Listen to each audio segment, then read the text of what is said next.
Hello and welcome, or welcome back. If you're new to my channel, I'm Georgie from Healing Moons, and today we're going to be talking about Winter Solstice, which is also known as Yule, Yuletide, and is around Christmas. So Winter Solstice is observed on the 20th or 21st of December, and it is a fire festival because we are celebrating the rebirth of the sun, because it's been the longest night and it's when the nights begin to get lighter again as we come into the summer months. And depending on which tradition it is that you are following, I've had to make a note of the name because I'm not sure if I'm going to be pronouncing it right, but it is the Teutonic version, which is observed from December the 20th to the 31st, and this is where the 12 nights of Christmas come from a pagan standpoint.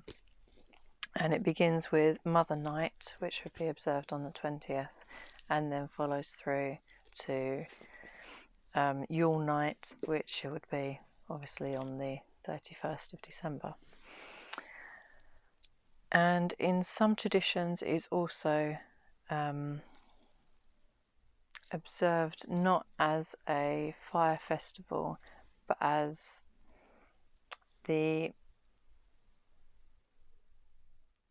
death aspect of the god, which is the Holly King, because it's observing the seasons as they change throughout the year. So it is the end point of a cycle and beginning of a new. So to represent that, you have the death aspect coming in, which is the end of the cycle, represented by the Holly King, who is then overcome by the Oak King, which represents the new beginnings, the springtime, and the coming of the sun. So it's like looking at the young maiden, mother, and crone, or old lady aspects. This is the masculine version, looking at the different gods and how the circle of life and the seasons change and come about.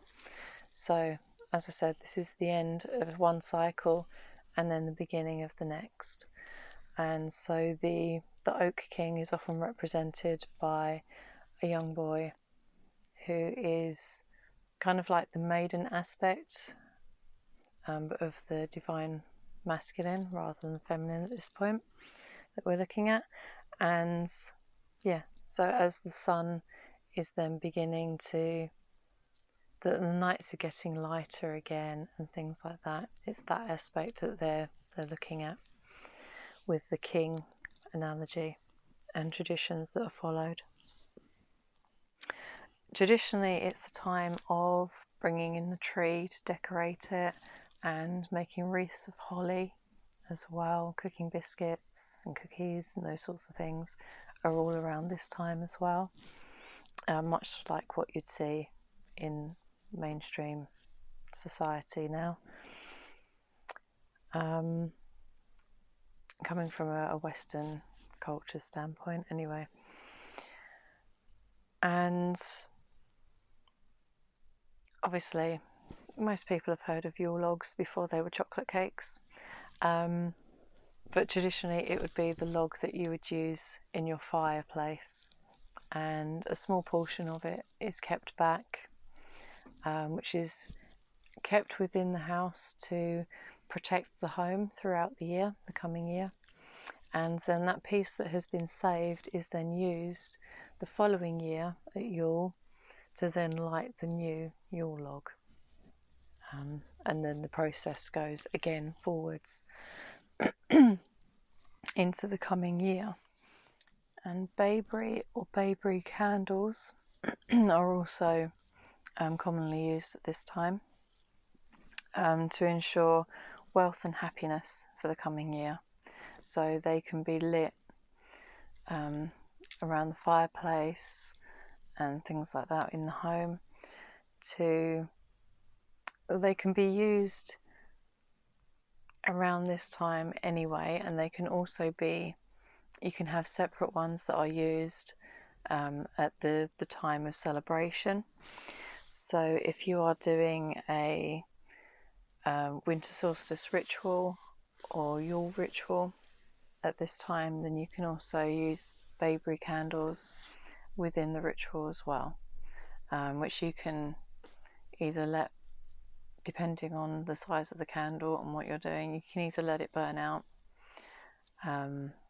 or you can snuff it out when you're done. But yeah, it's another little thing that can be used at this time.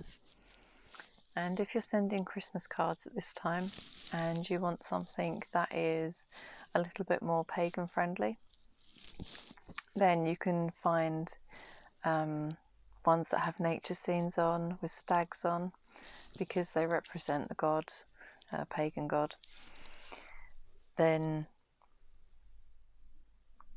yeah, you can send ones with stags on or nature scenes, which, although to be fair, I don't know many pagans that would be offended by a Christmas card.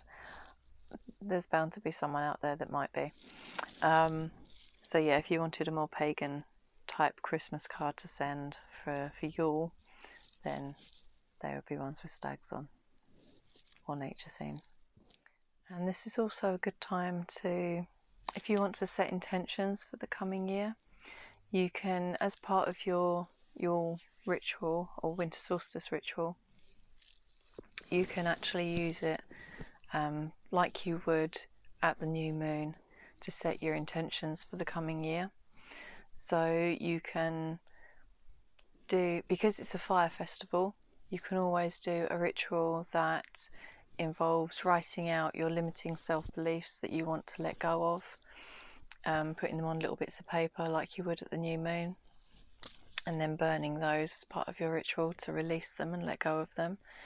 And you can also have your positive affirmations that counteract the negative self-beliefs that you're letting go of, that you can work with throughout the coming year.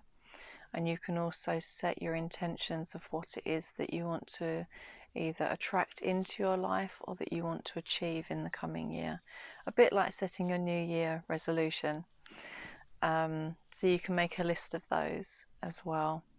And then if you want to, while you're doing this intention setting, you can also work out like small steps that you can take that would then build on that, because then although the universe is there to support us and to bring these things, these opportunities to us, it's down to us to say yes to that, to take the opportunities and to take the supporting action steps to bring it in and make it a part of our reality. So by doing the action steps and writing them out and getting clear on it, so if you can get crystal clear on what it is that you want to achieve in the coming year, and then break that down, so you're turning them into small steps that you can build on, even if it's one habit that you can do every day that would make a difference, just a 5-minute habit. It can be something that simple, because if it's done repeatedly every day for the whole of the coming year, this is just an example, if you were to do something, whether it be you meditate for 5 minutes every day, or you do, I don't know, 20 sit-ups or press-ups, you're going to see a massive difference if you're taking aligned daily action towards your goal of what it is that you are trying to achieve.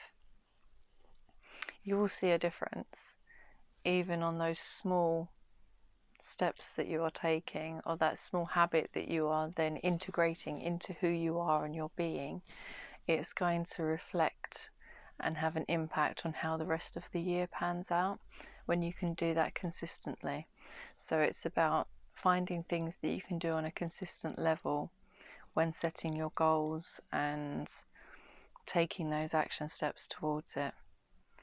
So it's just a little added something that I like to do at this time of year, because it's a reset for the whole of the year. So where the new moon is your reset for that month, and the opportunity to review what didn't work and what has worked in the past month, you can do the same when because this is a full turn of the wheel of the year. So it's the beginning and starting point of a fresh year. So if you review what happened, what worked, what didn't work over the past 12 months for you, and what it is that you want to bring in the following 12, then you can work out what it is that you're keeping, what you're letting go of, and what you're working towards in the coming year. Thank you for joining me. I hope that you've enjoyed this little roundup of Yule and what Winter Solstice is. And if you're watching this when it goes up, I hope that you've had a blessed Yule and Winter Solstice. And if you're enjoying these, then please give me a like, a thumbs up. And if you are new to the channel and would like to, then feel free to subscribe, and you'll be notified when my next video goes up. So until next time, love and light, take care. Bye.